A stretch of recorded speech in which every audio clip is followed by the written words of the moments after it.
Thank you very much. I'm Holly Cummins. I work for IBM. I'm part of the team that build Quarkus. If you're doing Java development, I really would recommend doing it with Quarkus. It's an absolutely fantastic way to develop Java. But this isn't a Quarkus talk. This is a talk about all the other things in the world. And there's quite a few of them. So really, I sometimes think I should have called this talk Invisible Forces Shaping Your Job. This is all the things that we don't get taught in computer science classes that end up really changing what we're asked to do, why we're asked to do it, and all sorts of other things. I'm Canadian, but I live in the UK. And I've been in the UK for a long time, but even still, sometimes things about the UK surprise me.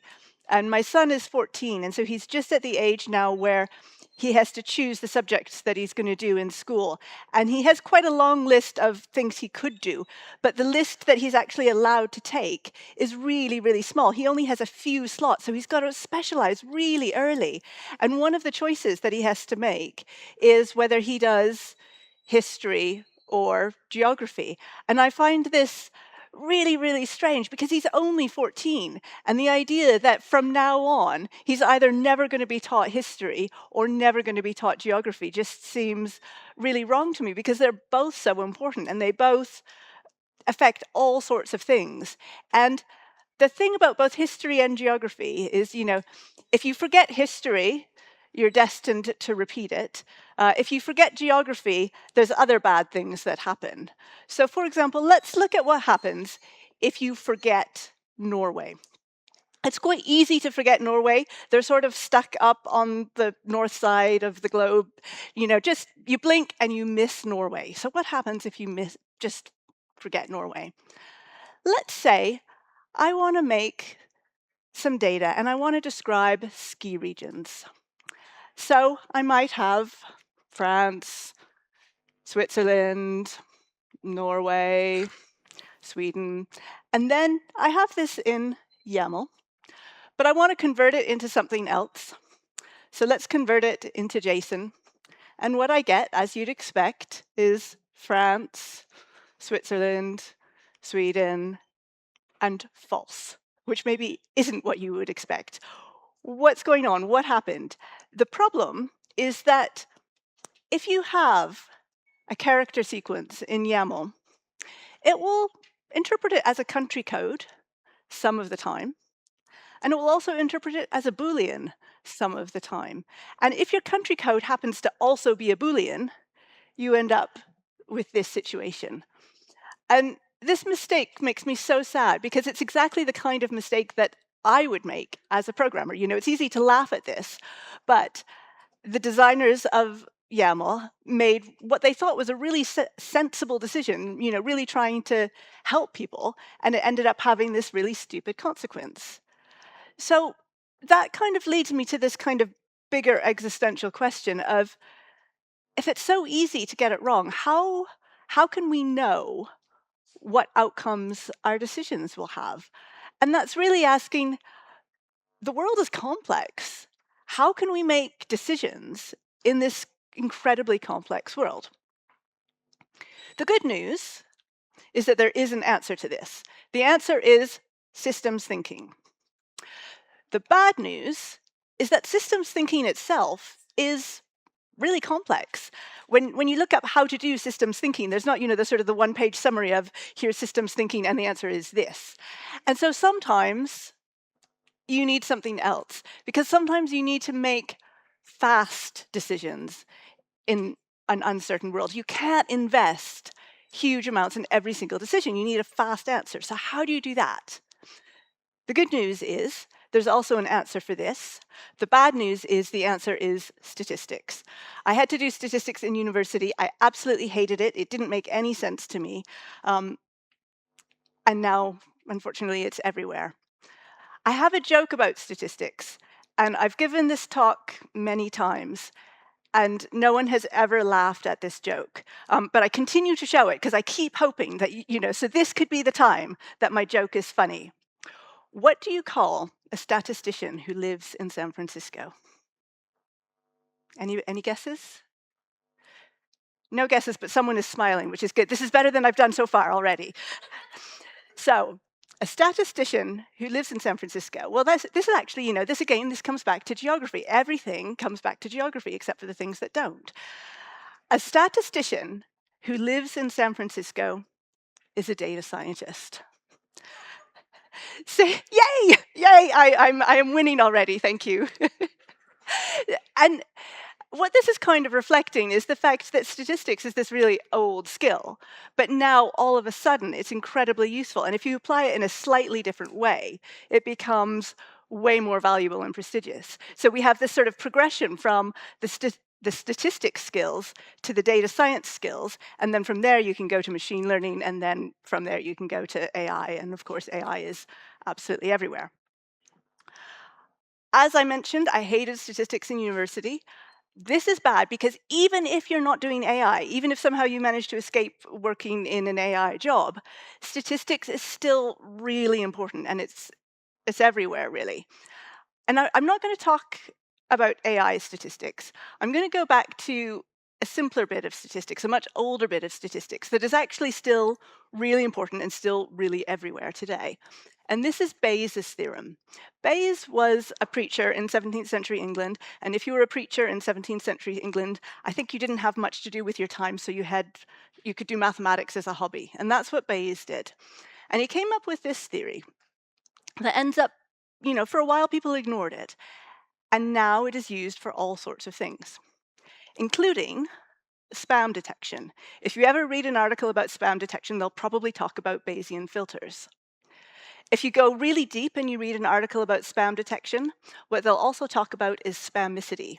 I love this. This is not a made-up word. The proper word for describing how likely an email is to be spam is spamicity. So let's look at some typical spam. How would we decide if it's spam? Well, we might have an email like this. It's fairly clear, there's sort of a giveaway word here, which is that this email is talking about Viagra. It's probably spam. In 2026, actually the spam might look like this, but we have a new thing on the block, which is Ozempic. So there's a vast number of spam circulating around offering Ozempic. And it's fairly obvious that this email is spam. But how would I detect that programmatically? I might write a really simple filter, and I'd say, I've got a list of banned words. If the email talks about Ozempic, ban it. But then we end up in a little bit of an arms race. So what if I take this email and I just change the spelling a little bit? To a human, it's completely obvious what's being talked about, but it slides right through that spam filter. And we can keep going with this. We can come up with all sorts of variations. And so then as a spam filterer, I end up trying to maintain this list of banned words, and I just keep adding words to it, and it's a lot. And I'm still not really getting anywhere. So can I do better? And I think, well, absolutely you can. Because if you look at that email, part of what made it suspicious was that it mentioned Ozempic, but there's loads of other things about it that just clearly mark it out as spam. And if I banned Ozempic from all my emails, I'd have another problem, which is that when legitimate emails come through talking about Ozempic, then they get banned too. So, here's an email, hey Alice, are you still good for next week? We had drama yesterday because the dog threw up in the dishwasher. On the bright side, at least it was easy to clean up. I started my Ozempic on Saturday, and so far so good. This is it's really obvious to a human reader that one of these is spam and one of these isn't. And it's not just about the Ozempic word, it's about all the other words that are there or not there. So for example, we've got the Ozempic word, and it's spelt weird, which is, again, that should actually make us more suspicious. We've got this offer word, whereas in the good email, we've got words like yesterday, we've got words like dishwasher. So what I can do is I can make two lists. I can make a list of spam words, and I can make a list of not spam words. Anybody know what the opposite of spam is? No takers. It is ham. I would have chosen something that rhymed slightly less well, but that is the term. So I've got things like offer, they go in the spam words. Things like dog and dishwasher go in the ham words. And then I can go forward with this list and I can calculate a probability. So this is where the statistics comes in. What I want to calculate is the probability, so that P means probability, that it's spam, given, so that vertical bar means given, and then the second bit, which is Ozempic. And Bayes' contribution was to come up with an equation for this. So the probability of A given B is the probability of B given A times the probability of A divided by the probability of B. Stephen Hawking said that he was told for every equation that he included in A Brief History of Time, his book sales would have. And I think it's exactly the same for talks. So for every equation in a talk, the speaker ratings have. So already I've kind of sunk my speaker ratings, and it's going to get worse because we've got more equations. So the probability of A given B, probability of B given A, the probability of A divided by the probability of B. That probability of A given B is the guidance for a decision. Should I pass this email through, or should I throw it out? And all of the rest is the inputs. So in the case of spam, I want to know the probability that this email is spam, given it contains the word Ozempic, and I can use these others to work it out. So what proportion of spam emails talks about Ozempic? What proportion of emails overall are spam? What proportion of emails talk about Ozempic? Quite a few at the moment. So I can feed numbers into this. And so I might say 1% of emails of spam talks about Ozempic, and 0.001 of emails in general talk about Ozempic, and then 6% of all email is spam. And then I feed that through, and I get the probability of an email being spam if it talks about Ozempic spelt with that weird spelling is 60%. And so I should probably filter it. Let's look at this equation a little bit more, because there's some weird things about this, which is, in order to get the answer, I have to have a lot of information. What if I don't know what proportion of spam emails talk about Ozempic? What if I don't know any of these? It makes it seem like this really useless formula. And so when I first saw Bayes, it didn't make any sense to me, because I was like, well, this email seems, or this formula seems to be allowing me to calculate something if I have a whole bunch of information that I actually don't have. And there's another problem with the formula too. So, I can go through and I can maybe, guess and guess and guess, and that's actually what you're supposed to do. But even when you've done that, what you end up with is a situation where the probability of A is on the left side and the probability of A is on the right side. So I'm making a guess about the probability of A in order to allow me to know the probability of A, and it's just recursive, and it just seems like cheating, because why didn't I just guess the probability of A if I was going to guess the probability of A? The interesting thing about Bayes is what doesn't come through when you just look at the formula. The idea with Bayes is that you're allowed to guess, and you're supposed to use this formula iteratively. And if you continue to use it iteratively and refine your knowledge, you will eventually come to a state of slightly less ignorance than you had when you started. So iteration is the key here. It turns out that tabs versus spaces is nothing compared to how excited the mathematicians get about things like Bayesian probability. They get really excited. So when people first started using this, a prominent mathematician said it was ignorance coined into science, which it is in a way, right? This is probability. We don't actually know the answer. Someone else said it was a staggering falsity. And this is my favorite, probably the only error to which the mathematical world has so deeply committed itself. People were really upset because this seems like absolute nonsense, and everybody was using it.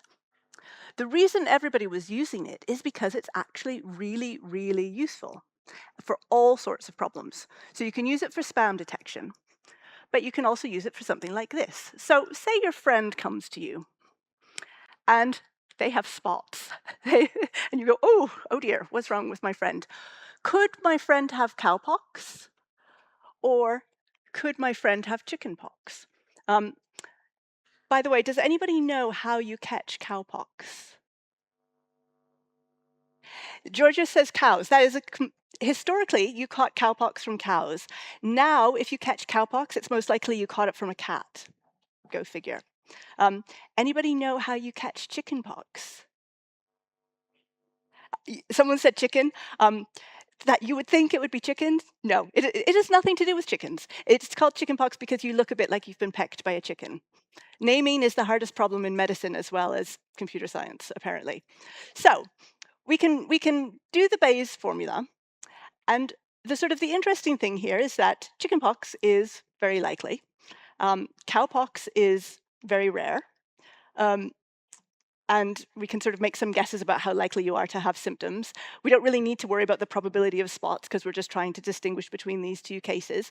And then the math comes out that says you've got a 0.85%, well, on the numerator, 0.85 for chickenpox and 0.00009 for cowpox. And so the conclusion that we can make is it's chickenpox.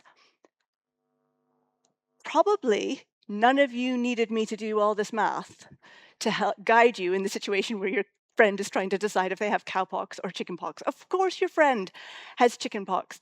It's common sense. Chickenpox is more common. But sometimes when you feed the same common sense formula through, you get an answer which is really quite surprising. So for example, say I made a magic static analysis tool and it was 99% accurate.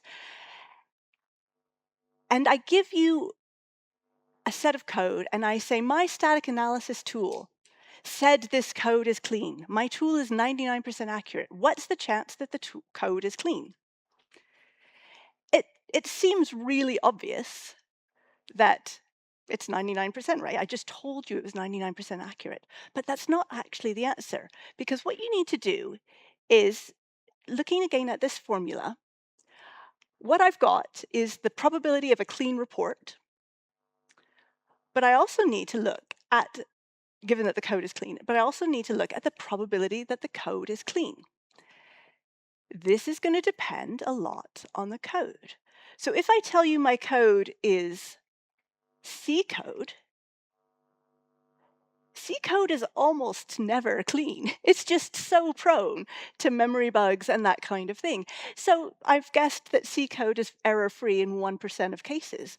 So then what that means is, even though my tool is fantastically accurate, because it's so unlikely that the code is clean, if my tool tells you that the code is clean, there's actually only a 50% chance that the code is clean.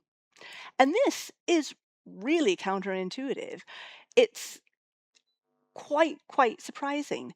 And this is useful to know for all sorts of things, because Bayes is absolutely everywhere. So Bayes is used, for example, in artificial intelligence. Is this a chihuahua or is this a blueberry muffin? It's also used in medicine. So if we have a diagnostic test for a very rare health condition, even if that diagnostic test has a 99% accuracy, when you get your positive result and you go, oh my gosh, I've got scrofulous anemia, you don't have scrofulous anemia. It's a very rare condition, even if the test is accurate. So how can you use this? One thing is, when you see numbers reported based on probability, you have to understand the overall probabilities in order to really evaluate what the number is telling you. But the other thing you can use this for is in communication. So when you have a situation of uncertainty and you go to your boss and you say, yeah, we have no idea, it doesn't make you sound like you really know what's going on, because you don't. So what you say instead is, we are adopting Bayesian thinking. People will be really impressed. And then you can carry on in your same condition of uncertainty. I want to switch topics a little bit, but this isn't actually as much of a switch as it looks like. I want to talk about concurrency. I mentioned that I hated statistics in university. I also hated concurrency, and in fact, concurrency still really makes my head hurt. Concurrency is really hard. And in fact, concurrency is hard for almost everybody. It is really hard to get a lot out of concurrency. When you're working with concurrent systems, to actually extract the maximum potential is really hard. This is Amdahl's law. And what it shows you is how much of your code has to be parallel in order to take advantage of multiple cores. So you can see here, for example, if I have the far right of that plot, I've got like 65,536 cores, and 50% of my code is parallel. My code is going to go twice as fast as it would if I ran it on like a 2-core system. How disappointing is that? I've got the biggest computer, and I'm not really getting any speed up at all. Even if I get to 95% parallel in my code, I'm only getting a 20% speed up. I'm keep shoveling compute into this system, and it's not getting any faster. What's going on? I should add as well, here I am talking about parallelism. On the previous slide, I talked about concurrency. Every time I give this talk, someone comes up to me at the end and says, Holly, I noticed that you confused concurrency and parallelism. They're not the same thing. This is absolutely true. But then I say, clearly you weren't paying attention to the talk. Didn't you hear me say the bit where I found it really hard and tried to avoid thinking about it? So yes, concurrency, parallelism, hard, they are different. But let's go back to Bayes' law. The probability that I can blame concurrency for my headache, if I have a headache, is the probability of how many developers can cope with concurrency, how many developers get a headache when they're confronted with concurrency, times the probability of concurrency, given the baseline probability of headaches in the population. And for this equation, the interesting part here is that right-hand one, the probability of concurrency. So let's step away from statistics for a moment and look at chip design. What's happening with chip design is that Moore's law has kind of maxed out. We can't just make bigger chips and have them run better and faster anymore. We have to get more computing capacity by going out horizontally. We have to have more cores. So it used to be that, in 2000, a 1-core CPU was state of the art. And then we got 2 cores, and it was really exciting. Then we got to 48. In a couple of years, 128 cores is going to be fairly standard. And so what this means is that the probability of concurrency is going up and up and up. So it used to be, if you weren't doing supercomputing, you could very cheerfully ignore concurrency in your life as a developer, and you were pretty much okay. But now, it's really everywhere. And again, this is because that single processor performance has plateaued. We have to have concurrency in the hardware. And so that means us as a software industry have to keep up. We have to find ways of being able to code these highly parallel systems with good concurrency, because otherwise we're just going to be wasting the hardware. So I say we have to get good at concurrency. The good news is that not all of us do. I mentioned I work on Quarkus. Things like concurrency is one of the things that you really want the frameworks and the libraries to be doing as much of the heavy lifting as possible, because it's really hard. So one of the things about the Quarkus team is that I'm fairly unique in the Quarkus team in finding concurrency hard. They're all really good, except for me, at concurrency. They do not get headaches when confronted with concurrency. And I think this is good news for the industry, really. And this sort of pattern is good news for the industry, because what you want is you want your framework to be doing as much as possible to allow you to take advantage of that hardware. So with Quarkus, for example, we have a core that is built using reactive programming principles to really scale and to be able to take advantage of that concurrency. And then in the user code, hopefully we're getting constructs as well. So we're getting now these sort of library level constructs like the reactive programming model, which you can use or not as you like. But then we're also getting constructs like virtual threads. Structured concurrency is coming real soon now. I mentioned virtual threads. Every time, if there's sort of a good trick that you can play with a JVM expert of a certain age, which is that you can say da da da da virtual threads, and they'll say, "Oh well, yes, but back in my day we had green threads," and I could never figure out why is virtual threads really, really important, really successful, when green threads was one of those things that nobody has ever heard of green threads except for these JVM experts. Yeah, Dimitri's is raising his hand in the front row. That's because he's a JVM expert of a certain age, I'm sorry to say. Of a certain age, yes. So why do green threads fail? I think, again, it has to do with this chart. Green threads came out somewhere around like that 2 core line. Green threads came out when we didn't need it. So, of course, it failed because it was a problem that wasn't really something that was hurting people. And we see this pattern over and over again. I used to, many, many years ago, work in JVM performance. I still kind of work in JVM performance, but in a different way. And one of the questions that people would always ask me was, if only we could do ahead of time compilation in the JVM. And I would always come back to them and say, ahead of time compilation in the JVM is a terrible idea. It's not actually going to fix the problem you think it's going to. Just no. That was true 20 years ago. It is absolutely not true now. Ahead of time compilation, moving things to build time like Quarkus does, is a really good idea. And so again, the question is, well, what changed? This comes down to meteorology. Um, well, sort of meteorology. This is because of the cloud. We used to not need to run systems in the way that we're running them now. And so ahead of time compilation was fixing a problem that we didn't really have. But with all of these things, we're constantly getting this new shiny and this new shiny, and this one's going to fix all the problems, and microservices is going to fix all the problems, and ahead of time compilation is going to fix all the problems, and virtual threads is going to fix all the problems. And it sort of seems like our industry is just running from one hype to the next hype to the next hype. And it's kind of interesting to think about why this happens. And a lot of it comes down to the business environment that we operate in, and particularly because of how venture capital operates.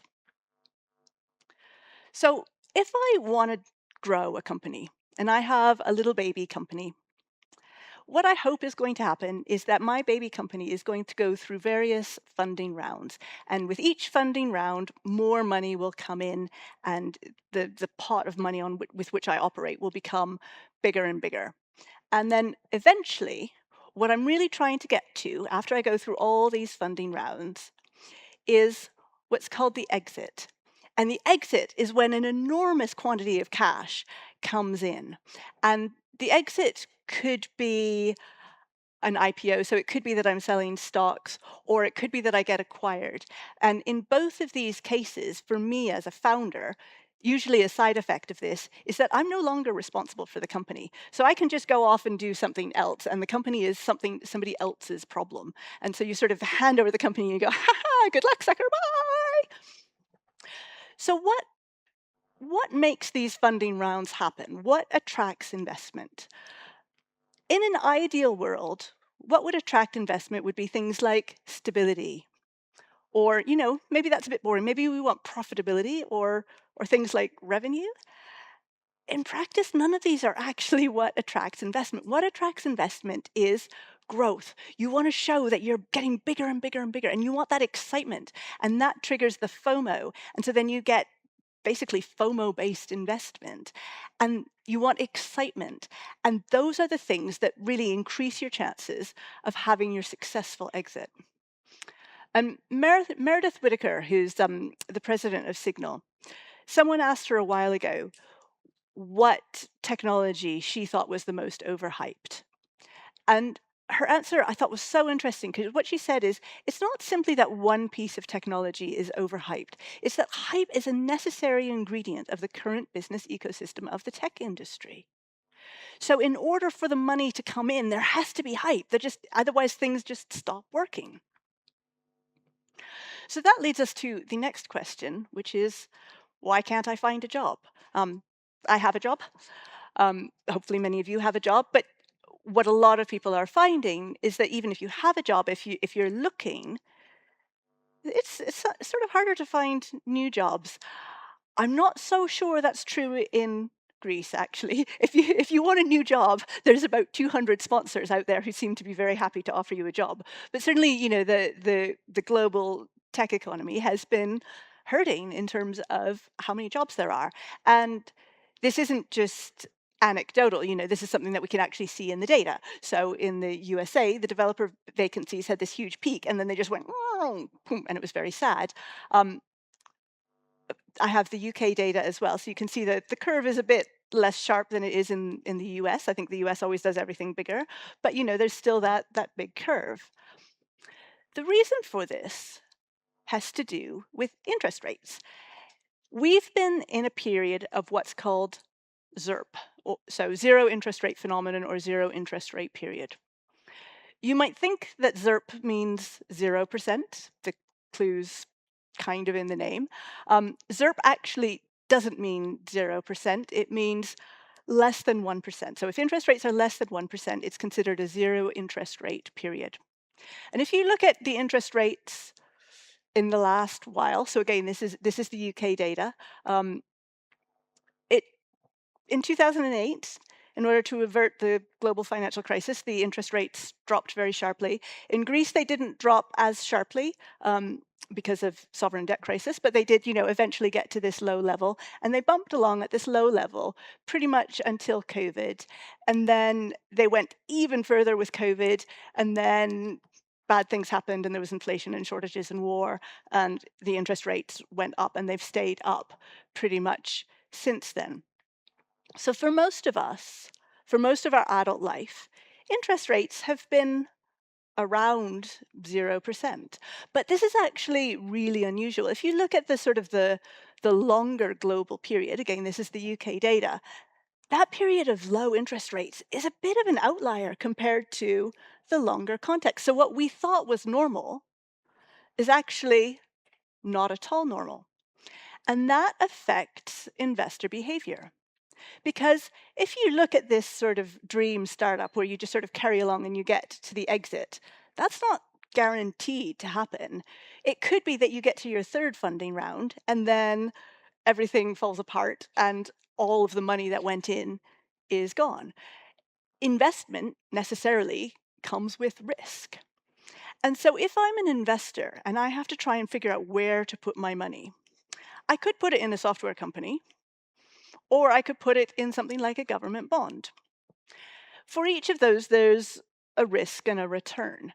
With a software company, the risk is really high, but the return is potentially really high as well. With a government bond, the risk is pretty low, but the return is going to be really low as well. So in this zero interest rate period, the return on government bonds was in general around 0%. So if I put my money into a government bond, I may as well not even bother. I'm not going to get anything for that money. So I put it into a software company. But as soon as interest rates go up a bit, that that balance shifts. All of a sudden, that government bond that's really safe and still gives me something for my money starts to look attractive. And so there's less investment into software companies. If there's less investment, there's less hiring. So I've talked about jobs, and I haven't talked about AI. Surely I have to talk about AI. Because, of course, the question everybody is asking is AI killing jobs? It certainly is the case that AI is getting a lot of investment. It's getting a lot of excitement, and it's getting a lot of headlines. And so a lot of companies are saying things like, we're laying off a third of our employees because AI has made us so efficient. Often, what this is a way of saying is our AI product is working, because a lot of the companies making these announcements have an AI product that they're selling. But of course, you're seeing it from other companies as well. So again, Block recently had these really huge layoffs. With these companies, often what they're trying to say is our AI strategy is working. So you want to kind of demonstrate that if everybody else is getting productivity from gains from AI, you are as well. You're not the one who's being left behind. But of course, Block had some structural business problems, completely nothing to do with AI. And so often when these announcements come out, the AI headline is often just AI washing of something else that's going on underneath. Um, if you wish to do your own AI washing, by the way, you can buy this washing machine and you can do your AI wash. So just because AI makes developers more productive doesn't mean it's going to reduce the number of developers. And this again is something that we can learn from economics. Economists talk about something called Jevons paradox. To them, it's really obvious, and they're always surprised that everybody else keeps forgetting about it. So Jevons paradox says that efficiency improvements can lead to increased consumption. And you can absolutely see this, for example, when you think about highways. When we widen roads, you always sort of imagine, oh, we're going to make the road wider and then there's going to be no cars on the road, and I'm just going to sail down this wide road. Of course, what actually happens is they make the road wider, and everybody goes, oh, I'm going to drive through central Athens. What a good idea. And then you end up with that. So this situation where, we sort of make the resource cheaper and then more people use it is really exactly what we're seeing with software at the moment, that software has become very cheap to produce. But what's ended up happening is that we're producing more and more of it. And we're not just producing more lines of code, we're actually spending more time creating software than we were before. So research shows that professions exposed to AI, which of course includes us, are spending on average 3 hours a week more now at work than they were before AI. And I think what we can take from this is that software is definitely not going away. There used to be a profession in England, sort of, it started in the Industrial Revolution because you had these factories and you needed your factories to have workers in the factories. But it was the 1800s, and so nobody had tiny little alarm clocks. You couldn't put your iPhone by your bed in the 1800s. You had no way of knowing what time it was. You had no way of waking up unless you had a small child. So what you had to do was you had to employ the services of a knocker up. A knocker up was basically a human alarm clock, and they would sort of go round and they would wake everybody up. Eventually, the profession of knocker up died out. I was surprised how long it lasted, though. It lasted until the 1940s, and in some parts of England in the 1970s, you could still employ a knocker up if you wanted to. But of course, this profession had to go away, right? Because there's finite demand. Nobody wants to be woken up more than once a day. I mean, in fact, nobody wants to be woken up even once a day, but we have jobs. Only employees need waking up, and nobody wants it more than once. But software is really different because the more software we have, the more software we want.